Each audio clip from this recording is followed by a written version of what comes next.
नमस्कार साथियों, स्वागत है आज दिनभर की बड़ी खबरें में सोहन लोधी। चलिए शुरू करते हैं आज दिनभर की बड़ी खबरें। अगर आपको खबरें अच्छी लगती हैं तो वीडियो को लाइक कर दो और चैनल को सब्सक्राइब कर लो। और आप मध्य प्रदेश के किस शहर से हो मुझे कमेंट करके जरूर बताएं। लाखों लाडली बहनों को बड़ा तोहफा देंगे सीएम शिवराज, बढ़कर होगी राशि 1500 रुपए।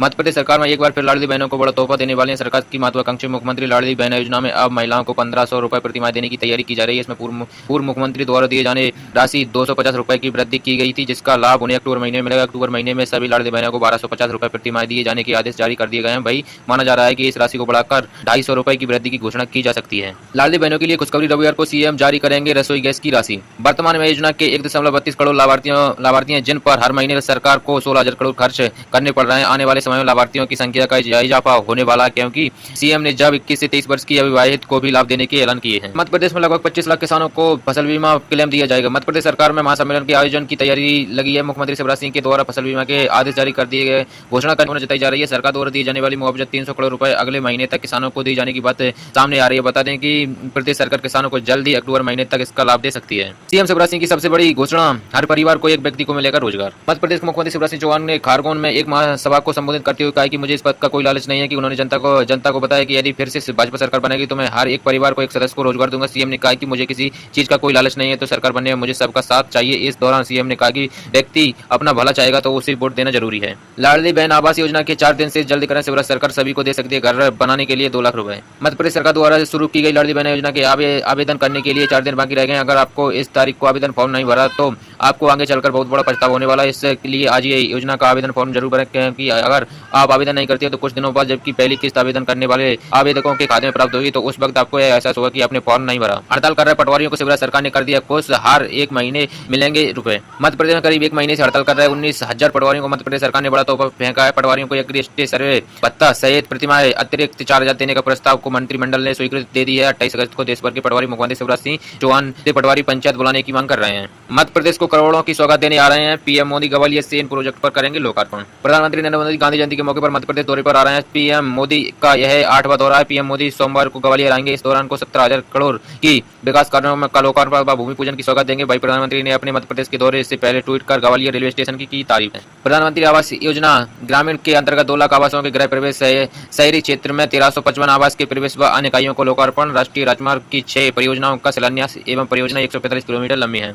मोदी बोले अगले कार्यकाल में भारत टॉप 3 इकोनॉमी में होगा। कहा विकास विरोधी जात पात के नाम पर लोगों को बांटते थे, आज भी यह पाप कर रहे हैं। इधर बिहार के जातिगण जनगणना के आंकड़े जारी हुए। इधर ग्वालियर में प्रधानमंत्री नरेंद्र मोदी ने जात पात के नाम पर लोगों को बांटने का आरोप लगाया, विपक्ष पर हमला किया। मोदी ने कहा विकास विरोधी तब भी गरीबों की भावनाओं से खेलते थे और आज भी खेलते हैं। वो अब तक जात पात के नाम पर लोगों को बांटते हैं और आज भी यही पाप कर रहे हैं। ग्वालियर पहुंचे प्रधानमंत्री नरेंद्र मोदी ने 19,000 करोड़ रुपए से ज्यादा प्रोजेक्ट का भूमि पूजन और लोकार्पण किया। सीएम शिवराज 5 अक्टूबर को करेंगे महाकाल लोक फेज 2 का कार्यों का लोकार्पण। उज्जैन मध्य प्रदेश के मुख्यमंत्री शिवराज सिंह चौहान 5 अक्टूबर को महाकाल लोक के फेज 2 का कार्यों का लोकार्पण करेंगे। कार्यक्रम के दौरान मंदिर में कई स्थानों का नामांकन किया जाएगा। आतिशबाजी, लेजर शो सहित कई सांस्कृतिक कार्यक्रम होंगे। चुनाव ओल्ड पेंशन और रामलीला मैदान में होकर क्या करेंगी मोदी सरकार। नई पेंशन स्कीम साल 2004 में लागू की गई थी और इसे लेकर केंद्र सरकार और कई राज्यों के बीच टकराव लंबे समय से जारी है। रविवार को ओल्ड पेंशन स्कीम की मांग को लेकर लाखों की संख्या में कर्मचारी दिल्ली के रामलीला मैदान में पेंशन शंखनाद रैली में एकजुट थे। बिहार में 73% ओबीसी, 15.2% जनरल, किस वर्ग से कितनी हिस्सेदारी, जातिगण जनगणना के 10 बड़े फैक्ट। बिहार सरकार ने पिछले दिनों राज्य में जातिगण जनगणना कराई थी। अगर मुख्य सचिव विवेक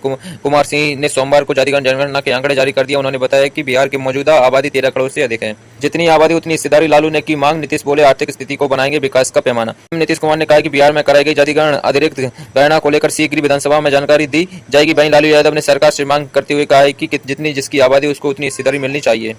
इस चुनाव में हमारा सिर्फ एक ही चेहरा है, वो राजस्थान में बोले पीएम नरेंद्र मोदी। प्रधानमंत्री नरेंद्र मोदी आज चित्तौड़गढ़ में स्पष्ट कर दिया है कि बीजेपी किसी के चेहरे पर चुनाव नहीं लड़ेगी, बल्कि कमल के निशान पर ही चुनाव लड़ा जाएगा। उन्होंने कहा है कि इस चुनाव में हमारा एक ही चेहरा है और वो है कमल का फूल और इसी को भारी मतों से विजय जिताना है। पीएफआई एजेंट का पोस्टर लगाने से भड़के हिंदू संगठन, 2 थानों में दर्ज करे एफआईआर। 2022 में अरेस्ट हुआ मोहसिन कुरैशी। गुना में पीएफआई एजेंट मोहसिन कुरैशी को अनैतिक गतिविधियों में लिप्त पाया गया था, जिसके चलते एटीएस की टीम ने मोहसिन को गिरफ्तार किया था। फिलहाल मोहसिन भोपाल की सेंट्रल जेल में बंद है। Popular front of India PFI agent Mohsin Qureshi के पोस्टर होर्डिंग लगाने के सामने में हिंदू संगठनों ने एतराज जताया। हिंदू जागरण मंच ने पुलिस को ज्ञापन देते हुए सख्त कार्रवाई की मांग की। इस मामले में पुलिस ने स्वयं संज्ञान लेते हुए सिटी, कोतवाली और कैंट थाने में प्रकरण दर्ज किया है। एजेंट की बहन नरगिस कुरैशी को भड़काऊ मैसेज भेजने के मामले में आरोपी बनाया गया।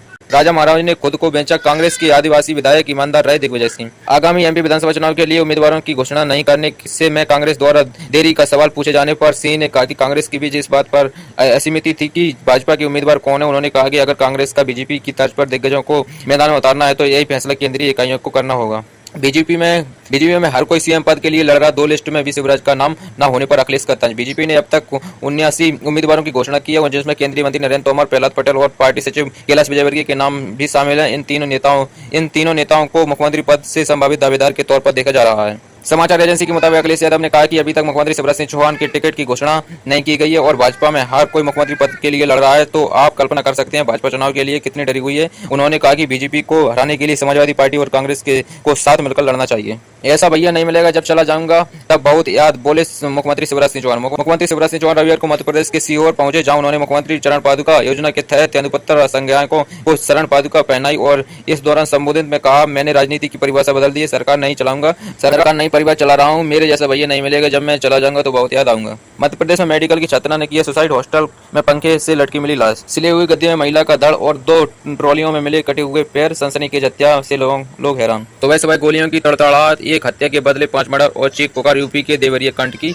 Inside story. टिकटॉक पर प्यार और प्रेमी से मिलने दिलरुबा ने कर दी सीमा पार, बांग्लादेश से 3 बच्चियों को मां पहुंची यूपी। सोशल मीडिया पर प्यार होने के बाद पाकिस्तान से सीमा हैदर की तरह एक और महिला बॉर्डर पार कर अपने प्रेमी से मिलने यूपी चली आई। बांग्लादेश में रहने वाली महिला दिलरुबा टिकटॉक पर प्यार होने के बाद प्रेमी के घर श्रीबस्ती पहुंच गई, जहां खूब बवाल हुआ और बांग्लादेशी महिला पहले से 3 बच्चों की मां है। तो मुकदमे तीसरी भी देख लूंगा, बाथरूम में घुसकर जेठ ने की रेप की कोशिश, महिला से बोला पुलिस से शिकायत की तो मुंह दिखाने लायक नहीं बचेगी। नोएडा पहुंची अखिलेश यादव ने बीजेपी पर साधा निशाना, INDI को लेकर किया बड़ा दावा। समाजवादी पार्टी के राष्ट्रीय अध्यक्ष अखिलेश यादव रविवार को नोएडा पहुंचे, जहां उन्होंने एक जनसभा में कहा कि इस बार INDI गठबंधन बीजेपी को हराएगा। बता दें कि अखिलेश यादव बीते कुछ दिनों से एक्टिव मोड में है, वो प्रदेश के अलग अलग जिलों में का दौरा कर रहे हैं और 2024 लोकसभा चुनाव को लेकर तैयारियों में जुटे हुए हैं। कपड़े सलाने के बहाने आज चित्तौड़गढ़ पहुंचे पीएम नरेंद्र मोदी ने याद दिलाया उदयपुर कन्हैया हत्याकांड। बोल देना मोदी आया था राजस्थान के मेवाड़ में, गरजे पीएम मोदी। प्रधानमंत्री नरेंद्र मोदी ने कहा मुख्यमंत्री गहलोत जी को पता है कि कांग्रेस की विदाई का काउंटडाउन शुरू हो चुका है। दिल्ली में बैठे लोगों को भले ही भरोसा ना हो, लेकिन गहलोत जी को खुद पर भरोसा है कि वो जा रहे हैं।